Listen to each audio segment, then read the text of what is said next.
Assalamualaikum warahmatullahi wabarakatuh. Bapak sareng ibu guru nu kusim kuring dipika hormat, sareng sadayana wargi nu kusim kuring dipika cinta. Sateacana mangga urang sanggakeun puji sareng syukur ka kehadirat Allah Subhanahu wa taala nu tos maparinan urang kasehatan sangantiasa pependak dina ieu waktos. Oge teu hilap shalawat serta salam urang sanggakeun ka Nabi besar Muhammad sallallahu alaihi wasallam. Dina ieu waktos sim kuring bade ngadugikeun kumaha pentingna kahirupan anu sehat. Urang sadayana wajib ngajaga kabersihan lingkungan sareng awak nyalira sangkan ditebihkeun dina segala lupi panyakit.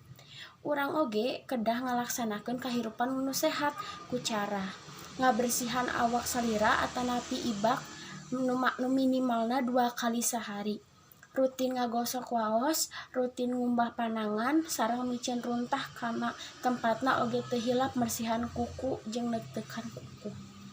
Oge sareng urang oge kedah ngajaga kabersihan lingkungan sekitar atanapi buruan oge beberes bumi.